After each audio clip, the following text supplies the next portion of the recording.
Hey y'all, welcome back to the Fire and Water Cooking Podcast. I'm Darren, I'm your host, and today I got another great guest, Mr. Gary Bixler. He is the owner and creator of a great sauce called the Farm Sauce, and we're going to talk to him, see how he created it, and where he's marketing it. I'll be right back with Gary Bixler of the Farm Sauce. Smoking, grilling, getting hot and hotter. Sous vide and chilling from fire and water.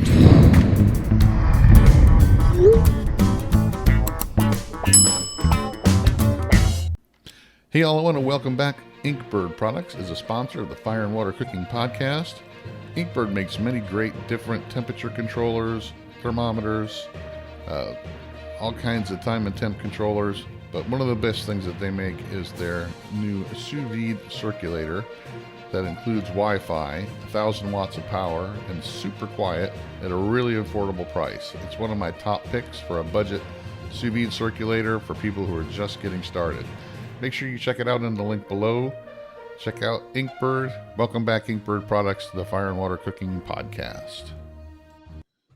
Welcome back to the Fire and Water Cooking Podcast. I'm Darren. I'm your host, of course, as always, and I have another great guest with me today.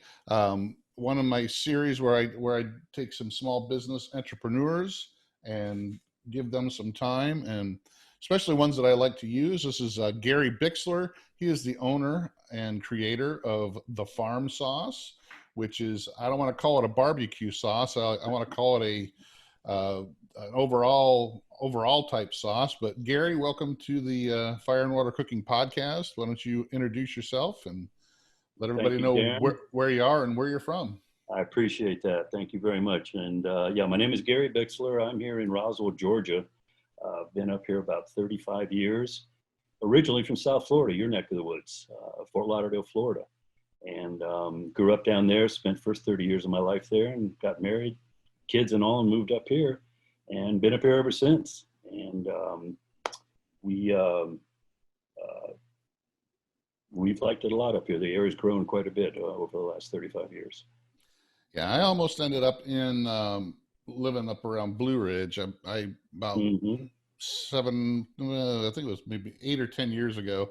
I almost bought a cabin rental company up there, but I was down to actually sign in the papers. But like the night before we were supposed to close on it, I found a bunch of stuff that wasn't disclosed that was going to cost me a lot more money, and we were already like dumping all our life savings into it, so we backed out at the last minute after selling our house and everything, and hightailed it back to Florida. So I wasn't going to put my wife and kids through that and end up divorced and bankrupt, so I ended up actually working out pretty good anyway. So our lives kind of turned around a little bit after that. But so you grew up in South Florida, which I started out in upstate New York, but I went through high school and all that in Fort Lauderdale area.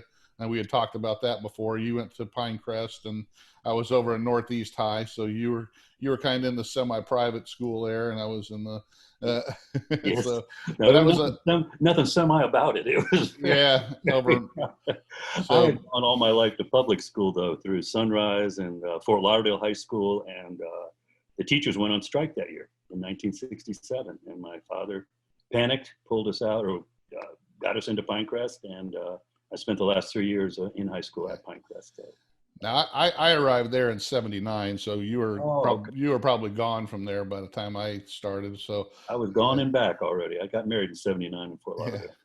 Yeah, so that's when I moved there from New York. So I spent '79 to '89 down in South Florida, and then I moved over here to the Tampa area in '89, and I've been here ever since. Which I kind of like it a little better. It's a little bit more laid back. Not as many New Yorkers over here. It's more Midwesterns on this side.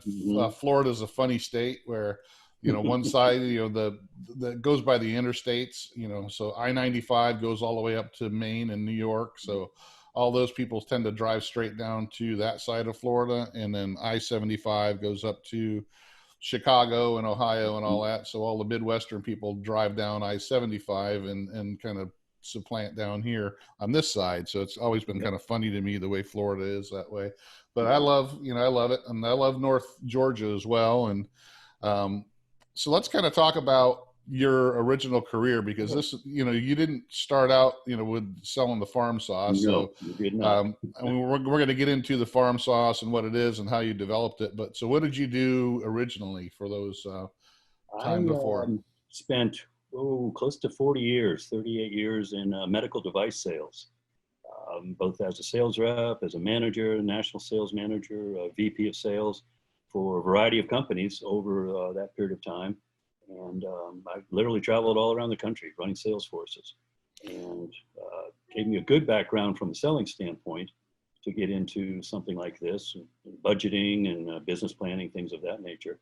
But I was a real good client of Delta Airlines for a long, long time. Long time. Yeah, I'm the same way. I've been in banking, but I've been on the sales side. I deal with all the car dealers throughout the country and state, and Oh, okay. so that's what I've done for 30 years. So I'm an outside sales, so I go around to the car dealers and try to get them to use our products, and Interesting. so that's what I've been doing. So sales background and what Yeah. what you're doing, and even from what I do, because I have to sell to my audience and Good. sell to sponsors and all that. So you always got to have some kind of good sales background in order to It sometimes helps. chase what you love. So you've done that all your career. So I guess you kind of retired from that, and that's when Yeah. you But, started the farm sauce.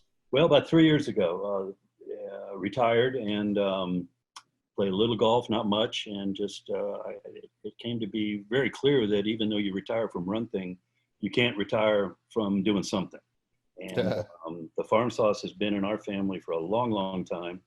And it's one of those things that people have been telling me for years, you need to market this, you need to sell it. I thought people were just being nice, being kind. And I finally I said, I don't want to get to the end of my life and wish that I'd done this. And that was a big motivator. So I'm going to pull it Oh, up there we go. on the Look at that. screen there so people can see what we're talking about. So Okay. the farm sauce. So this is your product now, and I've sampled this. I have my son. I was telling you before we started recording today. My son loves this stuff, and he will dump it on anything. And Yep. that's why I didn't want to really call it a barbecue sauce, because it really can go on pretty much anything. Um, Right. It's very versatile. it's Yeah. not a sweet sauce at all. It's very Oh, savory, and it's got a horseradishy type kick. And I kind of compare it to like the Alabama white chicken barbecue sauce, some similarities there. Yes. but it's a little bit more savory and a little bit more, There's a different depth to it, I think. Than, yeah, and a different mouthfeel to it as well, because it's not mayonnaise based, or and doesn't have a lot of vinegar to it like oh, the Alabama's type sauce does. So where did you get you said this recipe has been in your family for a long time. yeah. Kind of a neat story. We, again, being in South Florida back in the 60s, um, it had not grown anywhere near to where it is today, obviously. And my father, he was a veterinarian in Fort Lauderdale. Um, he's an old country boy from Ohio. And when we were very young, he bought 10 acres of land on the outside western part of Fort Lauderdale, which is now Coral Springs in Parkland. Back then, it was basically strictly Everglades. So he got the 10 acres. He liked horses, so he acquired some horses. And you need somebody to take care of horses, even when you're there. If you're not there, they still need to be fed. So he came across a fellow named Mr. Raylan, who was an honest-to-God Central Florida cowboy. And most of the cowboys, folks don't know historically, came from Florida originally. Florida is one of the biggest cattle producing states in the country, and had a lot of cowboys up in the central part, and that's where Mr. Raylan was from. He came down and lived at the farm with his wife. He was kind of retired, and we would have farm parties, as we called them. And he asked my father, he said, would you mind if I make up a sauce here and cook up some ribs for your friends? Go ahead. And he would put 40 pounds of ribs on a big outside grill that he put together, mix up 5 or 6 gallons of the farm sauce, and with a mop, literally just baste these things for hours and hours. These were St. Louis ribs. We didn't have baby backs back then. And just hours and hours of basting the ribs, turning them. People loved this sauce, and they would go crazy for it. It was very unique. And the next time we would have a party, the first thing they would ask is, Mr. Raylan going to make that farm sauce? So they named it, and that's how it got its name.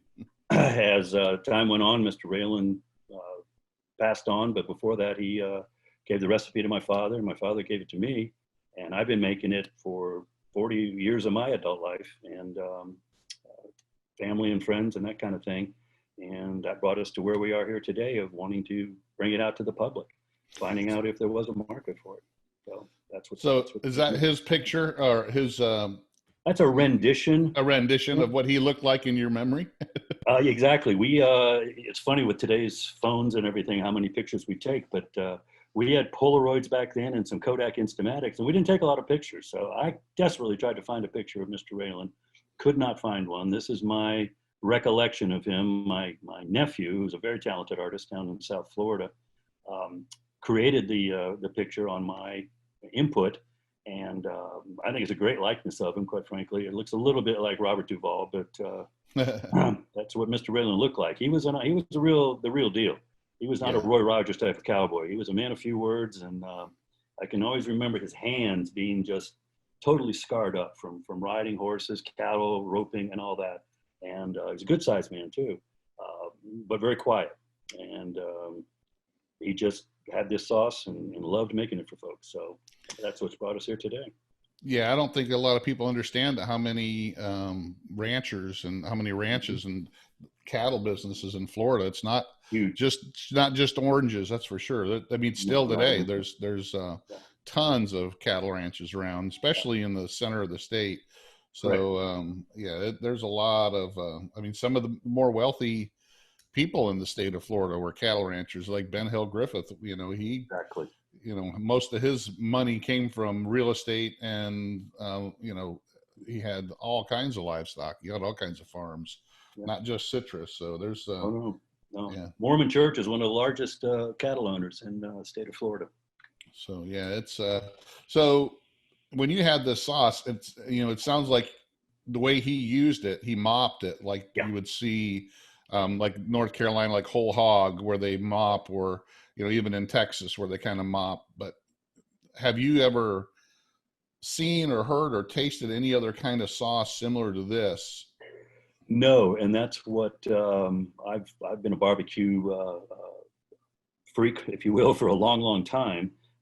Being raised in the South and spending all my life in the South, and traveling all around the country, Texas, Fort Worth, Kansas City, and sampling different types. I was always kind of partial to the mustard-based Carolina type sauces, and a little more vinegar, a little more mustard.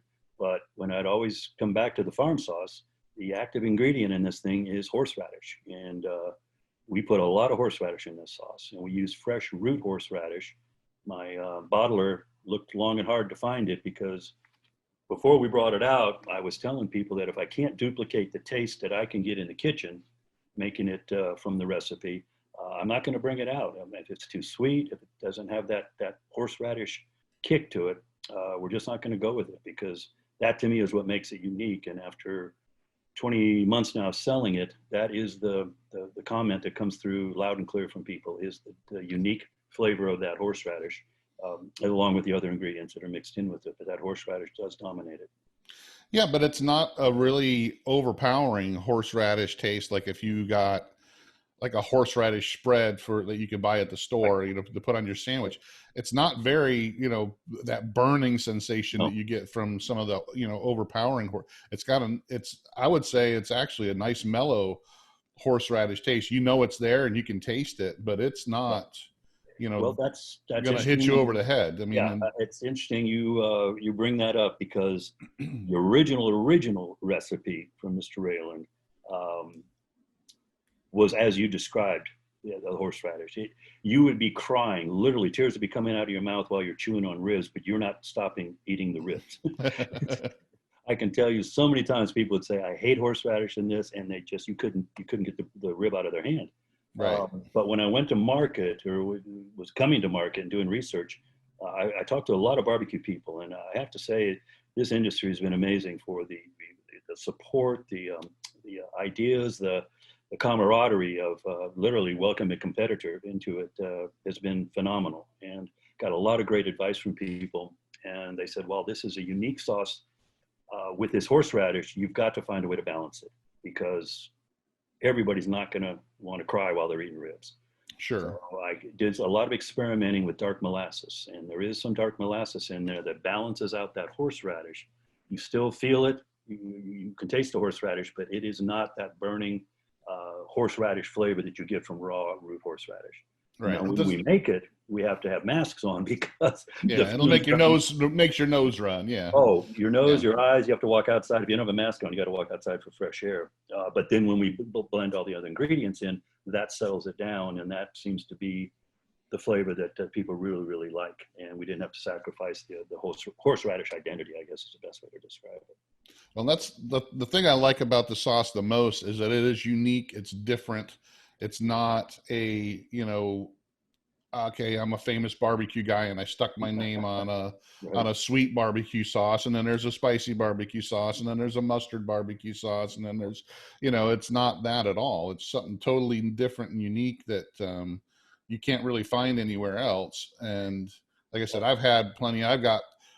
People send me, samples of their barbecue sauce all the time because they, everybody and their brother that's done anything in barbecue thinks that because they won a regional or a local barbecue competition, they now are the authority and they can make their own rubs and their own sauces and market it. And pretty much they're all, very similar. I mean, they all got molasses in them. They all got, ketchup based or they're mustard based, or, the Eastern Carolina one's the easiest one because it's vinegar and peppers and, a couple other, and some, powdered mustard. And that, that's about it. I mean, there's really not a lot that you can do with it. It's, what you can try to do is, the proportion of the different ingredients to try to do it. But this one is totally, like I said, it's totally unique. It's not a sweet sauce, which is good. And it's not really an overly spicy sauce, but it does have a little bit of kick, and it does have that savory influence to it. So when I make most of my barbecue, I don't sauce it. If I make ribs, I don't sauce it because I'm used to letting everybody else kind of pick what they like as far as sauce. To me is a condiment. It's not a cooking ingredient. It is something that you put on after. It's like, ketchup on a hamburger. I don't cook my hamburgers in ketchup. So, then that's just my thing. If I'm making a bunch of ribs, I've got 10 people over. I don't want to, have them have to eat the sauce that I decided to put on that day. I'll give them different options. And that's what I do. I take all those ones that people sent me and I'll stick them out on the table. But, so that's kind of where I come from. So I'm really, when I do see a unique sauce like this, and this is probably one of the only ones that I would actually use it as a basting sauce while I'm cooking, because it's not something to where, I want to make something that where this is a unique piece of meat. Like I'm probably going to use it tonight on some pork tenderloins. And beautiful. And I've found that is one of my favorite things to put this on when, I'm sous videing it right now, and I'll take it out and I'll grill it to finish it off, and I'll baste it in the sauce while I'm grilling it. Perfect. And it combines with the, the char and everything else, and it makes it something totally different. So we've over the years have done a lot of experimenting with it, and friends have too, and people that I've given it to, other cooks and barbecue people. But we like to say that you can marinate with it, you can baste with it, and you can use it as a dipping sauce across the spectrum for proteins. And it works well in so many vegetables, of stir frying so many vegetables with it. There's something about the balance of the sauce and the horseradish that doesn't hide a flavor as much as adds to it, and still lets you taste, whether it's Brussels sprouts or asparagus. The farm sauce adds an extra layer of flavor without hiding it, which always has surprised me given how strong horseradish is. But you stir fry shrimp, you will taste the shrimp, but you'll just know that there's something added to it on top. Right. So, yeah, exactly. And like I said, it's the savory, the savoriness of it is what makes it where you can use it with everything. Because there's some things you just don't want to put sweet on, or you don't want to put really super spicy on, or, so. So when you're watching the repeat sales coming back, we do a lot of farmers markets up here, and I'm going on 20 months now, so my second year of farmers market. Even after COVID, we're still getting back to some sense of normalcy. The the people coming back and telling me what they've tried it on is half the fun of doing this. Some of them come up with ideas that we haven't come up with, and we're going to try to put those together and put them on the website. But the versatility of it, I think, is what is the most fun of watching people try it. So when did you first start marketing this, and how did you go about getting ready to do that? Because I know bottling sauce is kind of, you got to go through a lot of hoops just to be able to, you know, bottle sauce. It's not as easy as rubs, because rubs, you don't got to go through the health department and USDA and all that kind of stuff. With bottles of sauce, you do. So that is very true. The FDA is involved, the government's involved. You have to develop a very big patience quotient, because none of it moves quickly in terms of the approval process. Probably in 2018, in March, I decided I was going to commit to this. And I literally went to a store here in Roswell, Atlanta Grill Company, who's a great, these guys are great they're guys. Friends of mine. I'm really big fans of Gary and Jason and them. Absolutely. Yeah. Those guys really helped me get a start, because I literally made up a batch of sauce in my kitchen. I went to a local barbecue store and brought some ribs, some pulled pork, some brisket, and brought it to them and with my sauce and said, "Here guys, here's lunch. Tell me what you think of this sauce." They ate it. They liked it a lot. And Gary, I said, if I go to market with this, will you put it on your shelf? And he said, absolutely. So that was the extent of my market research into the industry. And if you've been to their store, you know they have literally hundreds of rubs and sauces on their shelf. I was going to join that crowd, but that gave me the confidence to say, well, I've got one guy that'll buy the sauce. So I went through the process of finding a bottler. That's not easy to do either, given there's not a lot of them, and they all want fairly large orders to start with. And if you're on a shoestring like we were and trying to be as fiscally conservative as possible, that was tough. Everybody wanted 100 cases to start with. And I found a fellow named Kenny Dasher, who ran a company called Serenity Farms, who agreed to do 50 cases.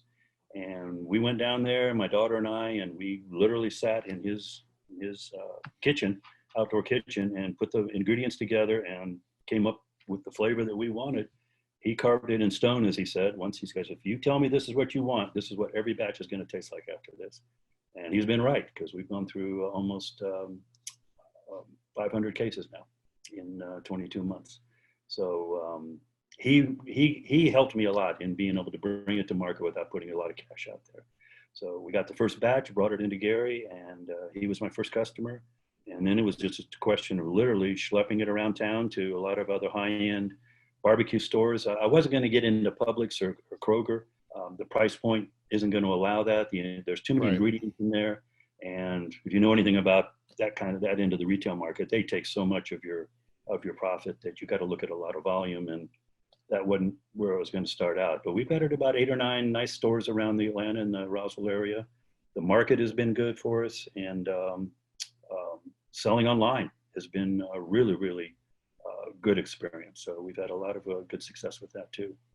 Yeah, getting the word out there is the biggest thing. And I understand, trying to put it in Publix or Walmart, they control what your price can be too. Sure, a lot of times they tell you. I know that just talking to the guys from Masterbuilt, and some of the products that they've put in, that was their whole design for especially their new grill.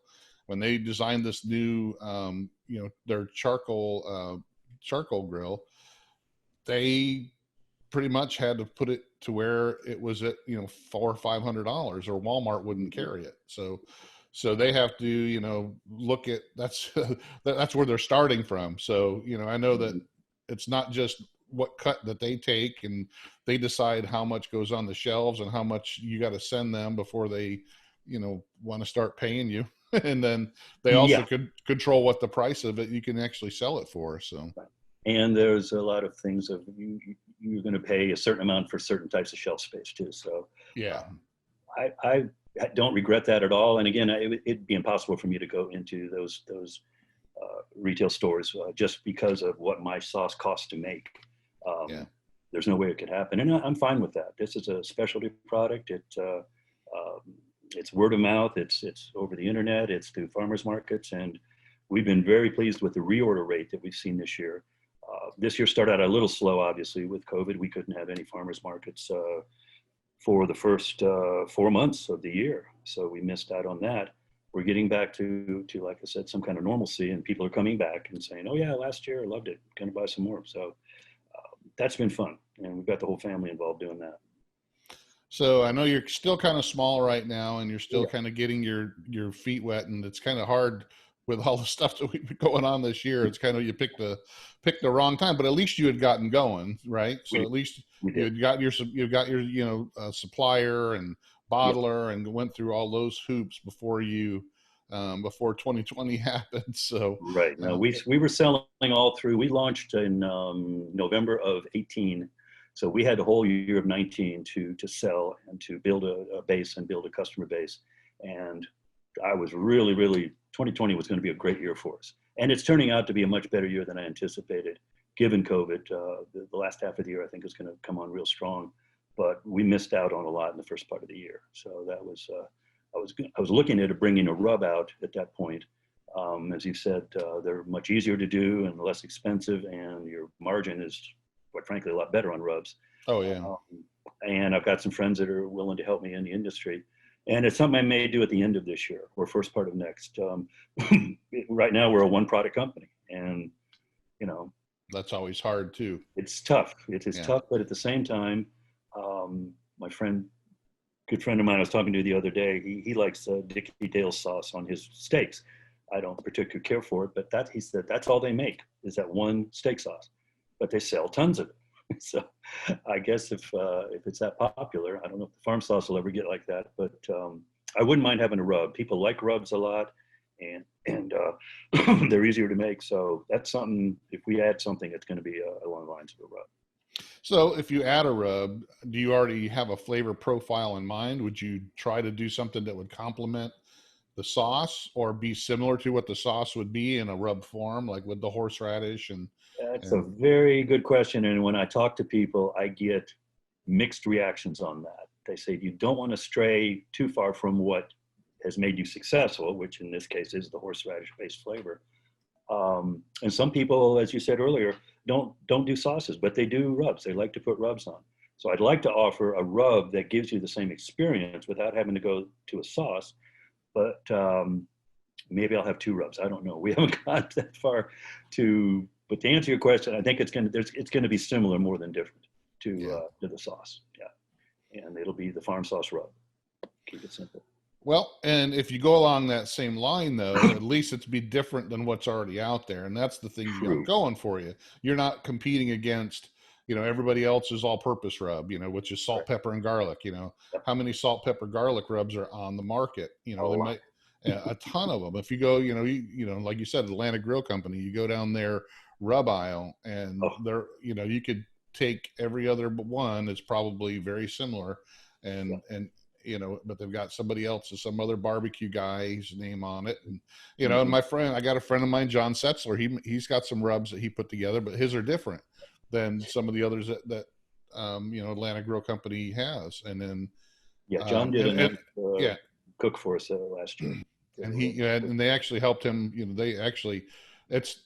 his rubs are, actually marketed by Atlantic Grill Company. They actually helped him hook up with Lane's to put those together. Mm-hmm. But all three of those rubs are different than what Lane's offers anywhere else, so it's, you got to kind of have something a little bit different than what's already out there, or you're just competing against, Malcolm Reed's rubs, or, everybody else who's got won a barbecue competition, name, grill.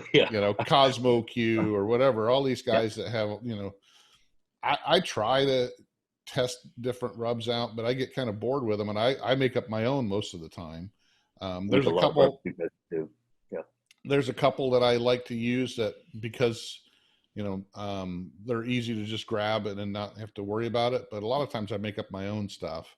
Mm-hmm. But there are things like if you did something like this, where I don't happen to have powdered, horseradish, in my cabinet, it's kind of hard to find at the local grocery store or Costco. So there's some ingredients that, and I've always thought about too, putting together my own rub and getting some ingredients that you don't normally find, like powdered horseradish, or not horseradish, or Worcestershire, or there's other like ingredients that you could put into a rub that are very hard to find, you know, locally, and you can't really buy, you know, by the small amount. You got to buy them like in a 5-pound in volume, in a bulk. So, but I've always kind of looked at that as well. So when you got, like say, so you started out, you got Gary to start putting your stuff on the shelf. How long did it take you to actually start selling when you got everything done and ready to go? How long was it from the time of conception to your first bottle went up on the shelf? That I can give you the exact date, because it was the Atlanta Grill Company did their biannual. This was right before Christmas and right after Thanksgiving, when they would have the Kamado Joe people come in and set up all the tents and set up all the Kamado Joes. I was there that day. You know, didn't you see me? Was it the rain? Was it the? That yes. Was, oh my God, the weather was horrible. I was there for that one. Still had hundreds and hundreds and hundreds of people that came through. That was my first time on a shelf, and we sold, I think we did over a dozen cases that day. We moved a dozen cases through Gary's store. Yeah. And he's been my best customer, retail customer since then. He's reordered a lot of sauce. He says he gets a lot of reorders for it through the store, which is, I'm really happy to hear, because he does a huge business on mail orders, you know, and he's a big Kamado Joe distributor.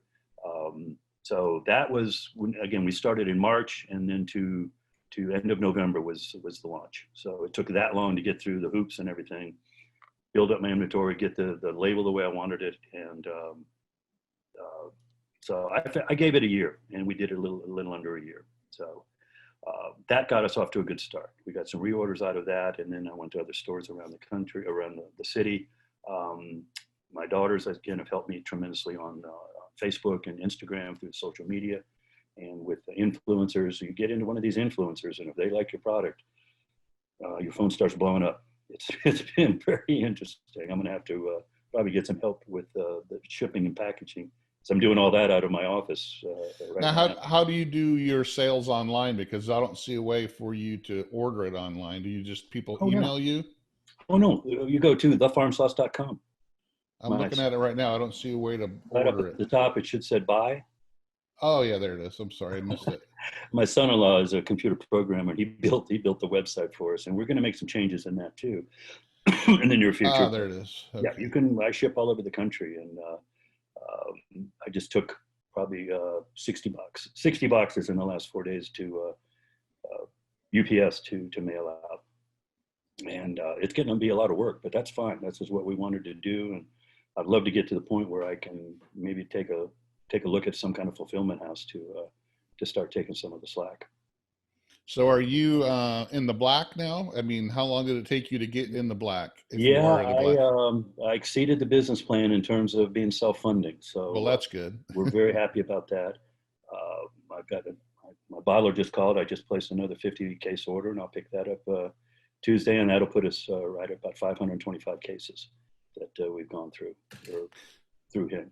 So once you actually you place that initial order, it's easier to get smaller orders done. Is that we stayed at 50. We stayed at 50. Okay. My price break from him, I'd have to get up to triple that order. And it's not a question of I could move that amount of product in a relatively short period of time, but I don't have any place to put it. Right. It's in the dining room right now. That's the farm sauce room. We eat in the kitchen, and we don't use the dining room anymore. That's kind of the post office storage area for the sauce. And so it's a question of space. Where am I going to put it? Yeah, and you don't want to have to store it somewhere and pay for storage, and it cuts into your profit. And exactly. When I had Malcolm Reed on my podcast, him and his wife last year, and we talked about that because he started off small like me, just doing like a little YouTube channel, and then he's grown into what he is now, and he's got rubs and sauces and all kinds of stuff, and his own podcast. But when they first decided to start making their own rub, they started with a rub because, like you said, it's easier. And but he had to order 400 cases, and he's like, and That's a lot of work. you got to come up with the money up front. Sure. And like you said, have a place to put it. I mean, he said he's like, they took a really big gamble doing that because not knowing if they were ever going to sell it.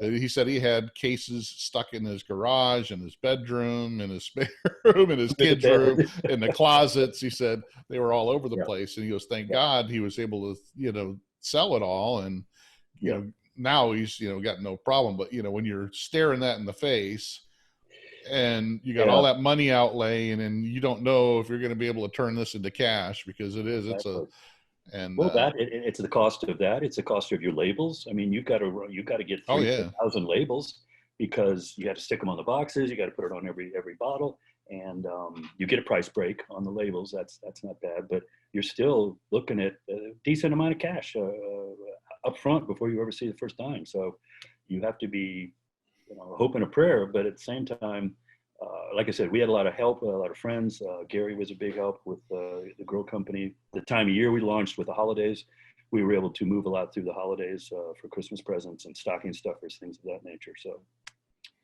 we went through it faster than we anticipated, and we were able to reorder probably right around February of 2019, February of 19. So, and like I said, we've been ordering very steadily since then. Very happy about that. So I think we talked about this before I started recording, but so you're retired now and this is your love. This is something you wanted to do. And it's me up in the morning. Yep. And it's not something where you don't have the illusion that you're going to be a multimillionaire of, by selling this sauce, correct? No, I mean, if it happened, great, but no, the ultimate business plan isn't to make a ton of money.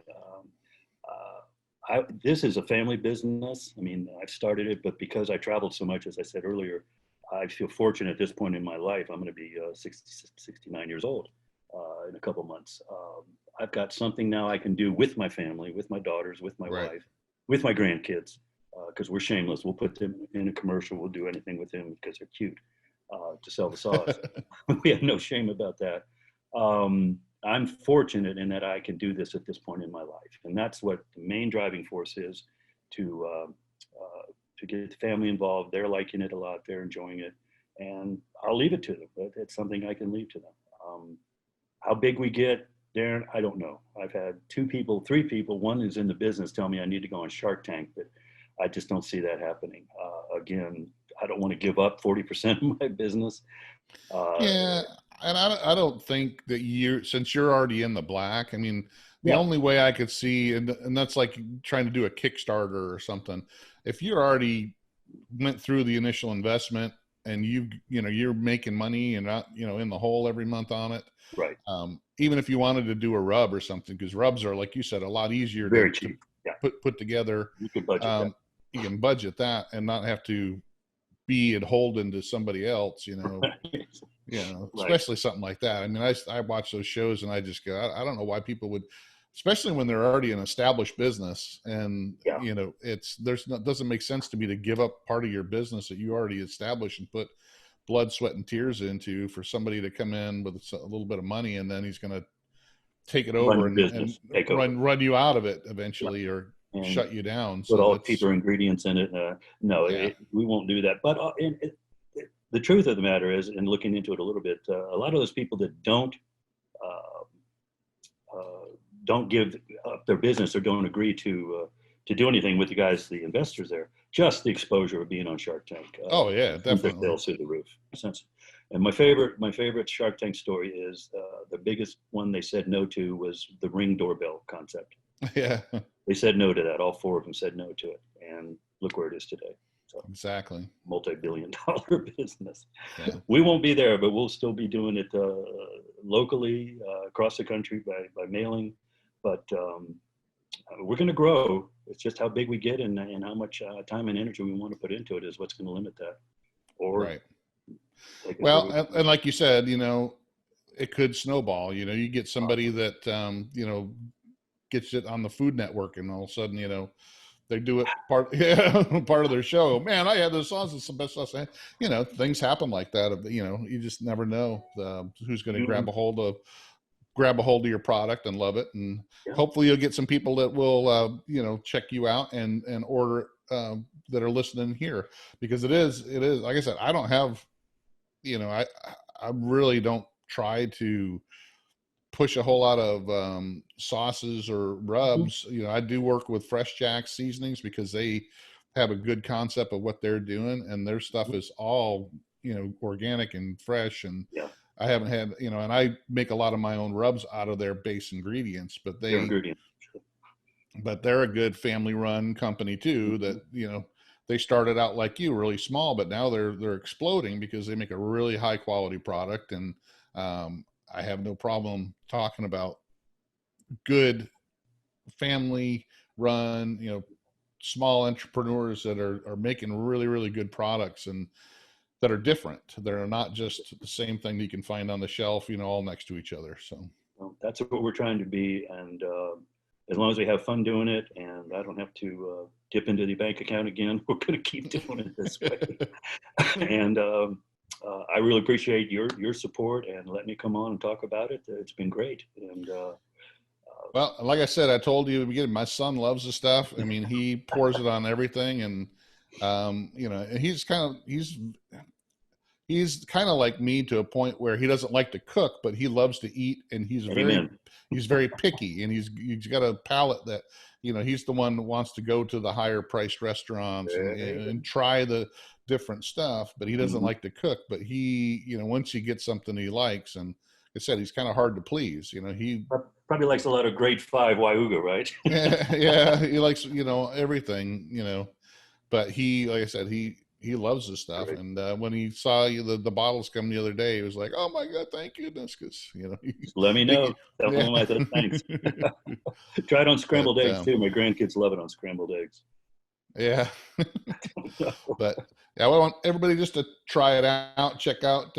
I'll put the website back up here one more time, just so people can see it, and I'll put it back to the home page here. Yeah, it's the Farm Sauce. Go to thefarmsauce.com, and that's what the bottle looks like right there. And you do have to shake it up a little bit. Yeah, the stuff will settle. It's the horseradish. You can still see bits or chunks in it floating around in the liquid.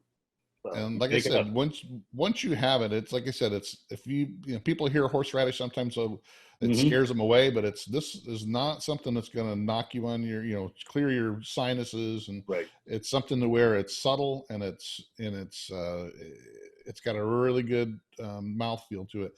Now on your website here, it says shake it up, heat it up, and pour it on. So do you recommend people, put it on when they're cooking or when it's hot? Or? Yeah, that came with one of the rib recipes I used to use. I would cook the ribs and with very little seasoning on them, and then get them ready to go, chop them up, and then take a bottle of farm sauce and put it in a gravy boat and heat it up. The heat really does do something to the flavor in terms of activates the horseradish in a different way, in a positive way. I really like the flavor when it's heated up. My couple of my kids take it right out of the refrigerator and pour it on whatever it is they're eating. I don't like it cold. I like it hot. I like it warmed up, room temperature at the very least. But the heat does seem to activate it. And I just was toying around with some kind of something to put on the label, and shake it up, heat it up, pour it on just came to me, and I said, that's what we're going to go with. So if you do that, that's the best way to use it. Well, and I do know, like I said, when I do use it as a basting, when I'm cooking with it, it does taste a little different than when I'm just pouring it on something else. So the horseradish and the heat, I don't know. And because we'll marinate chicken, I'll score a breast of chicken, put it in a bag, pour some farm sauce in, and let it sit for a couple hours.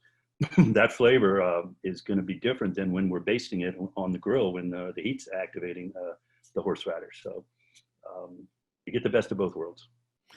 Well, I want to thank you for being on, and I want to thank you for sharing how you came about with the farm sauce. And I want to make sure I'll put a link in the description below to the website. You can also find it at the Atlanta Grill Company, and they also sell it online at the atlantagrillcompany.com, where you can also find all kinds of barbecue and outdoor cooking equipment and sauces and rubs. But thanks, Gary, for being on. I really appreciate it. anything else? Anything else My you got pleasure. going on? Or is it just that's it? That is it. We're coming into the holiday season and going to be doing as many farmers markets as possible. Blue Ridge is an area that has a lot of good ones this time of year, so we'll be up there. And just follow us on the website. We're going to try to keep people appraised of where we are and when we're going to be doing our in-person farmers markets. And we're always selling on the web, though. Have you talked, as Gary or Jason said anything about if they're doing They're not. They're not going to do it this year in December? They don't even know if they're going to do Father's Day next year. That's the other one they do on an annual basis is Father's Day. Yeah, and they did it online. They did it virtual, and they still did a really good job with it. But I mean, it's not as fun as going there in person. And that's a great experience when you watch Eric running around with eight Kamados going and cooking stuff on there. They told me, I think I heard they spend $70,000 to $80,000 buying the meat and the fish and everything for that one cook that one day. That's a lot of food. Yeah, and might be a little different anyway with the way Kamado Joe's, kind of changed since then anyway. Since when me and you were there. Now, they didn't do it last year either. They did it last year in December. Yes, we did it last year. We did it Christmas, and then because everything hit the fan in January, basically. Right. February. So, and that was we had a really good show that year too. And, I didn't make it up for that one. So, but I heard it was a good time. Yeah. But all right, sir. Well, thanks for being on. I appreciate it. Everybody check out the Farm Sauce at thefarmsauce.com. And Gary, thanks for being on, and we will see you again. And I'm sure we'll enjoy your farm sauce. My son will have it for dinner tonight. So thank you, sir. Thanks. And let me know if you need more. Take care, Gary. All righty. Thanks. Well, thanks again for joining us on the Fire and Water Cooking Podcast. I want to thank Gary Bixler one more time at the Farm Sauce for being on. Make sure you check out the link to his website below. You can also find it at theatlanticgrillcompany.com. Make sure you follow us on Facebook, Instagram, Twitter. Make sure you like, subscribe, and share the Fire and Water Cooking Podcast on YouTube and Facebook. See you on the next Fire and Water Cooking Podcast.